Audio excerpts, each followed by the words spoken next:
பரிசுத்த ஆவியா என்னையும் நிறைத்திரே. நீ நல்லவர், சர்வ வல்லவர், உம்மை போல் வேறு தேவனில்லை. நீ நல்லவர், சர்வ வல்லவர், உம்மை போல் வேறு தேவனில்லை. ஹல்லேலூயா ஹல்லேலூயா ஹல்லேலூயா ஹல்லேலூயா ஹல்லேலூயா ஹல்லேலூயா ஹல்லேலூயா ஹல்லேலூயா. மூன்றாவதாக ஒரு வசனத்தை வாசிக்கலாம். மத்தேயு சுவிசேஷம் 21:28 சில வாசனம் வாசிங்க. மத்தேயு 21:28. ஆயினும் உங்களுக்கு எப்படி தோன்றுகிறது? ஒரு மனுஷனுக்கு 2 குமாரர் இருந்தார்கள். மூத்தவனிடத்தில் அவன் வந்து, மகனே, நீ போய் இன்றைக்கு என் திராட்சை தோட்டத்தில் வேலை செய் என்றான். அதற்கு அவன் மாட்டேன் என்றான். ஆயிலும் பின்பு அவன் மனஸ்தாபப்பட்டு போனான். இங்கே ஆண்டவர் உவமையை சொல்றாரு. ஒரு தகப்பனுக்கு 2 பிள்ளைகள் இருக்கிறார்கள். மூத்தவனிடத்திலே அவன் வந்து சொல்லுகிறான், மகனே, நீ போய் தோட்டத்தில் இன்றைக்கு என்ன செய்? வேலை செய். அவன் சொல்றான், நான் போக மாட்டேன்னு சொல்லி திரும்ப போய் என்ன செய்கிறான்? வேலை செய்கிறான். 2வது மகனிடத்திலும் சொல்லுகிறான், வந்து மகனே, இன்றைக்கு திராட்சை தோட்டத்தில் போய் என்ன செய்? வேலை செய். அவன் போவேன் என்று சொல்லி என்ன செய்யல? போகவில்லை. அப்பொழுது இந்த 2 மகன்ல தகப்பனுடைய சித்தத்தை செய்தவன் யார் என்று சொல்லும் போது மூத்தவன் என்று சொல்லி அங்கே பதில் சொல்லுகிறார்கள். 2 பிள்ளைகளும் தோட்டத்தில் போய் வேலை செய்வது தகப்பனுடைய சித்தமாயிருந்தது. அதைத்தான் தன் பிள்ளைகள் 2 பேருக்கு சொன்னார், இன்றைக்கு போய் தோட்டத்தில் என்ன செய்யுங்க? வேலை செய்யுங்கள். அருமையான தேவனுடைய பிள்ளைகளை, இன்றைக்கு நீங்க வேலை செய்யும் போது, ஏன்னா தகப்பனுடைய தோட்டம் என்பது அது அவர்களுக்குரிய ஆசீர்வாதத்தை கொண்டு வரும். ஒருவன் சொன்ன போய் செய்தான், ஒருவன் போவேன் என்று சொல்லி வாக்கு கொடுத்தாலும் சொன்னபடி என்ன செய்யல. அதில் சொல்லப்படி இன்றைக்கு போய் வேலை மிகுதியா இருக்கு. இது வேலை செய்யக்கூடிய பகல் காலம். தோட்டத்திலே, எஜமானனுடைய தோட்டத்திலே, மாஸ்டருடைய தோட்டத்தில் வேலை மிகுதியா இருக்கு. ஒரு தோட்டம் சொன்னா ஒன் கைண்ட்ஸ் ஆஃப் ஒர்க் அல்ல. ஒரு இடத்துல களை பிடுங்குவாங்க, ஒரு இடத்துல உழவடிப்பாங்க, ஒரு இடத்துல அறுவடை செய்வாங்க, பலவித வேலைகள் இருக்கு. ஆனா போய் வேலை செய், இன்றைக்கு வேலை செய். வேலையால் கூலிக்கு பாத்திரனாயிருக்கிறார். வேலை செய்ய வேண்டிய காலத்தில் வேலை செய்யாவிட்டால் எப்படி கூலியை பெற முடியும்? இன்றைக்கு நிறைய மக்கள், நிறைய விசுவாசிகள் ஆண்டவருக்கென்று கிரியை செய்ய வேண்டிய இந்த பகல் காலத்தில் செய்ய வேண்டியதை செய்யாமல் இருந்தால் நாம் ஆசீர்வதிக்கப்பட முடியாது. வேதத்தில் வாசிக்கிறோம், அறுப்பு காலத்தில் தூங்குகிற மகன் கோடை காலத்தில் சேர்க்கிறவன் ஞானமுள்ள மகன் என்று சொல்லப்பட்டிருக்கிறது. எல்லா விதமான ஃபீல்ட்லையும் there are 2 types of people, working people, lazy people, வேலை செய்யாமல் இருக்கிறவங்க. ஸ்தோத்திரம். இந்த 2 குமாரர்களும் 2 கைண்ட்ஸ் ஆஃப் இந்த 2 குமாரர்களும் 2 வகையான மக்களை குறிப்பிட்டு சொல்லக்கூடியவர்களாக இருக்கிறார். இந்த ஓமையின் மூலமாக ஆண்டவர் ஸ்தோத்திரம் 2 விதமான மக்களை குறிப்பிடுகிறார். அல்லேலூயா, ஸ்தோத்திரம்.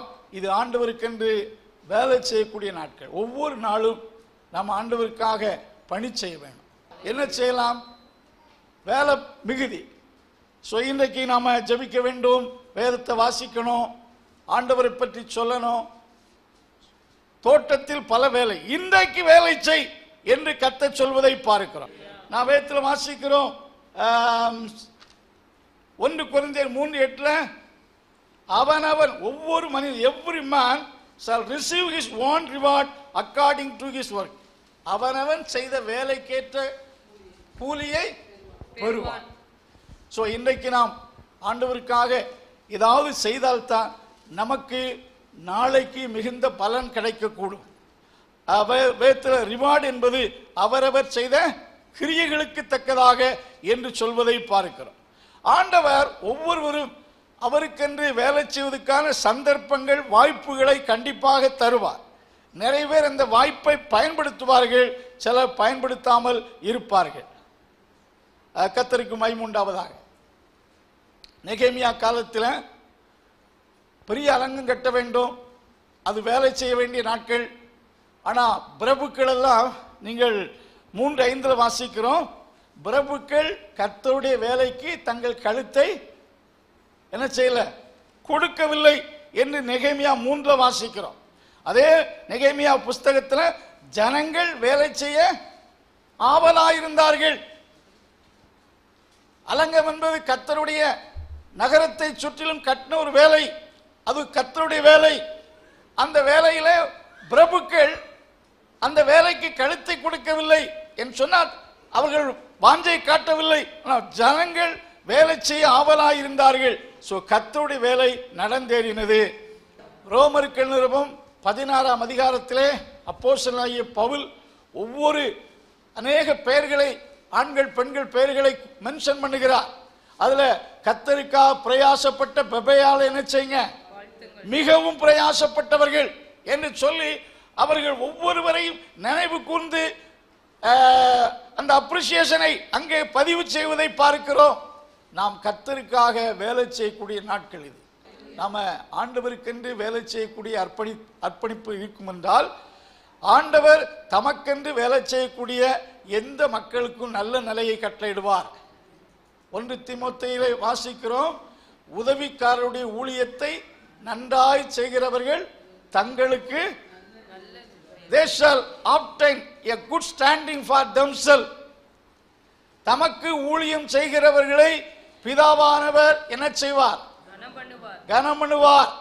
என் ஊழியக்காரர்கள் புசிப்பார்கள், குடிப்பார்கள். என் ஊழியக்காரருடைய சுகத்தை விரும்புகிறவர், சுகம் என்பது வெல்ஃபேர், தமது ஊழியக்காரருடைய சுகத்தை அவர் விரும்புகிறார். நீங்கள் அந்த ஸ்தானத்தில் அவருக்கென்று சேவை செய்ய, அவருக்கென்று சேவை செய்வது என்பது, அதாவது அதில் வேலையை விட அந்த motive is very very importance. ஆண்டவருக்கென்று மனப்பூர்வமாக நாம் செய்யும் எந்த பணியிலும் கர்த்தர் நம்மை கண்டிப்பாக கனம் பண்ணுவார். ஆண்டவர் எதையும் மறக்கிறவர் அல்ல.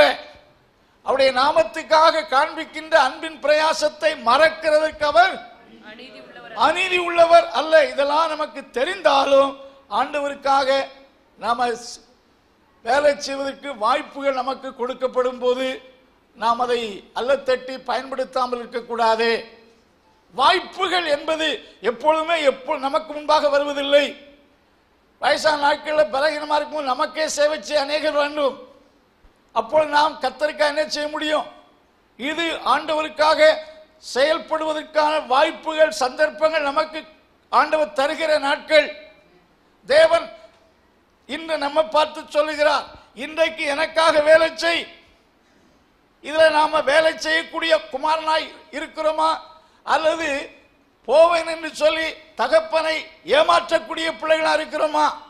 இன்றைக்கு நாம் கர்த்தருக்கென்று செய்யக்கூடிய பணிகளை ஆண்டவர் பார்த்து நம்மை ஃபியூச்சர்ல கனம் பண்ணுவார். நல்ல வார்த்தை, ஒருவன் எனக்கு ஊழியம் செய்தால் அவனை பிதாவானவர் நினைச்சுவாரு. இயேசு சொன்ன வார்த்தை. கர்த்தரால் நீங்கள் ஆசீர்வதிக்கப்பட்டு கனப்படுத்தப்பட வேண்டும் என்றால் இன்றைக்கு அவருக்காக பணி செய்யுங்கள். வேலையாளுக்கு வேலை எங்க யார் தருவா? கண்டிப்பாக வேலைக்கு வழிகள் இருக்கு, வேலை மிகுதியாக இருக்கிறது. அன்பின் கர்த்தாவே, இந்த நாளுக்காக துதிக்கிறோம். இந்த கொடுக்கப்பட்ட இந்த வார்த்தைகள் நம்முடைய பிள்ளைகளுக்கு ஆசீர்வாதமாக இருப்பதாக, இந்த வாரத்தின் நாட்கள் ஆசீர்வாதமாக இருப்பதாக, ஆண்டவருடைய கிருபை யாவரோடு இருப்பதாக. இயேசுவின் நாமத்தில் ஜெபங்கள் நல்ல பிதாவே.